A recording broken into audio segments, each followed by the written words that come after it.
Shalom, shalom, j'espère que vous allez bien, que vous avez passé une bonne semaine. C'est avec joie de vous retrouver dans le Week Challenge. Et comme vous le savez, je ne suis pas seule, je suis accompagnée.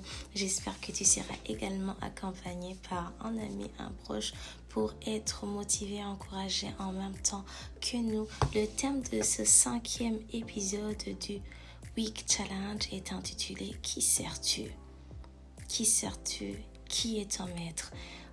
On va le voir ensemble dans ce 5e épisode du Week Challenge.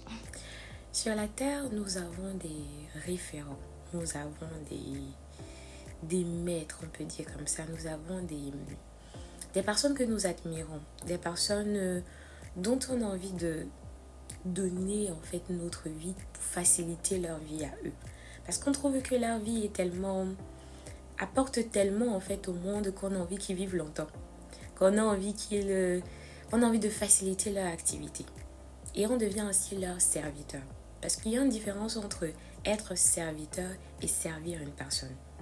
Par exemple, si un jour je rentre à la maison et que ma maman me sert à manger, elle m'a servi. Mais pour autant, elle n'est pas ma servante. Par exemple, Dangote. Lorsque Dangote nous supplémente en fait des produits en fait au Nigeria et même dans le monde, il n'est pas notre serviteur, mais il nous sert. Donc il y a cette différence en fait entre le fait de servir et le fait d'être serviteur. Un serviteur, c'est celui qui a dédié sa vie à quelqu'un.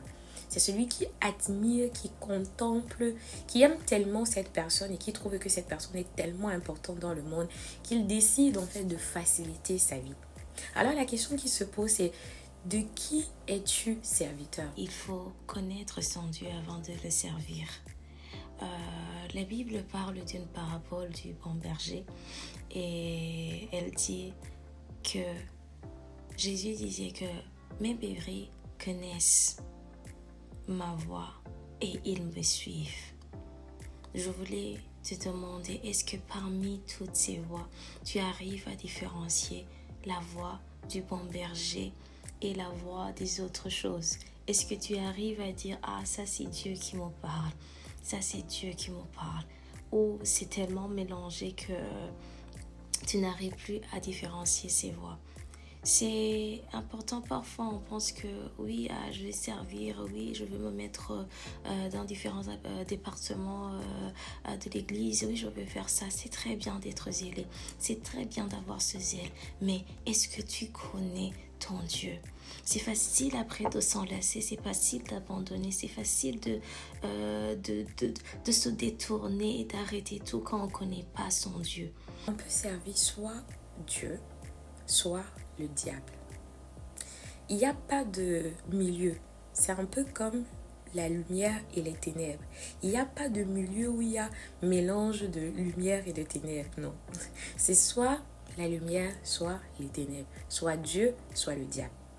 Mais parfois, tellement on n'y pense pas qu'on n'est pas conscient en fait de qui on est en train de servir.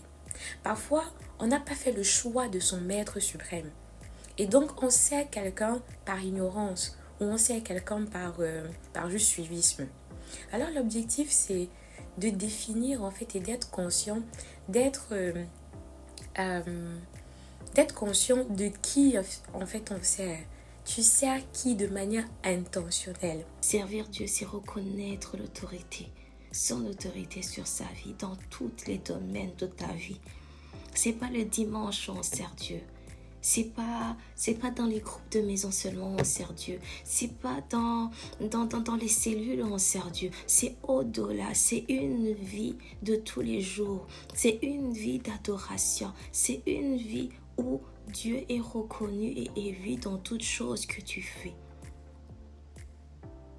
Oui, dans toutes choses que tu fais. Est-ce que dans tes activités de tous les jours, on reconnaît l'autorité de Dieu sur ta vie? Est-ce que Dieu est élevé comme il le faut à travers toi? Nous sommes nés et créés pour adorer. Et cela, peu importe l'adoration. Ça peut être adorer quelque chose, adorer même quelqu'un. Mais On doit satisfaire ce besoin dans nos cœurs parce que nous sommes nés ainsi pour adorer. Alors, à qui reviennent ou à quoi reviennent ton adoration? À l'école, nous, on nous a appris à faire des bonhommes. Et donc, j'ai fabriqué mon bonhomme avec du papier. Et c'est un peu cet exemple-là. Moi, je suis la créatrice de ce bonhomme, mais clairement pas du papier. Et c'est comme ça que Dieu est le créateur du diable. En fait, il n'y a même pas de comparaison à faire entre Dieu et le diable parce que l'un est le créateur et l'autre est la créature. Mais parfois, c'est comme ça qu'on insulte Dieu. Parce que si une personne se présente devant moi et me dit « Armelle, oh, ton bonhomme, il est trop beau. J'ai bien envie, en fait, de lui ressembler. » Ou alors, la personne suit mon bonhomme sans savoir. Disons que je le laisse en l'air, il s'envole. Et la personne suit mon bonhomme. Je vais croire que la personne est un enfant. Ou alors la personne m'insulte en quelque sorte. Parce que tu essayes de me dire que tu fais une comparaison entre ce bonhomme en papier et moi. Parfois, sans même le savoir, on décide de choisir le diable parce que partout où on part, on laisse les traces du diable. Est-ce que là où tu pars, tu sèmes l'amour au lieu de la haine? Est-ce que là où tu pars, tu sèmes la joie au lieu de la tristesse? Est-ce que tu apportes l'encouragement ou alors tu apportes le découragement? Ce sont des questions en fait qui nous permettent de savoir de quel côté en fait on se trouve. Lorsque tu es maître d'une personne, tu suis ses traces parce que tellement tu l'admires en fait que partout où tu veux laisser une marque de lui. Parce qu'il y a des gens qui peuvent regarder quelqu'un, ah, il est habillé comme ça, donc lui c'est un vrai serviteur de Dieu. Serviteur de Dieu? Oui, non, c'est au-delà de ça. C'est le cœur qui sert, c'est pas le cerveau. C'est au-delà, c'est quand ton esprit, ton âme, ton cœur, tout de toi reconnaît l'autorité de ce Dieu dans ta vie. Alors, qui sers-tu? Qui est cette personne que tu as donné l'autorité sur ta vie? C'est facile quand tu donnes l'autorité à une personne qui te déçoive. C'est là où on voit les déceptions. Parce que c'est facile qu'un humain te déçoive. C'est facile. Mais si tu tentais de faire confiance cette fois-ci à Dieu, si tu tentais maintenant d'être sous l'autorité de Dieu, si tu essayais ça, si tu as essayé tant d'autres choses qui ça n'a pas marché, et si aujourd'hui tu pouvais essayer de reconnaître cette autorité de Dieu sur ta vie, je suis sûre que beaucoup de choses changeraient. Parce que même ce problème a un nom. Donc, ce problème, ces circonstances, tout ça sont soumis à une autorité. Mais quelle autorité?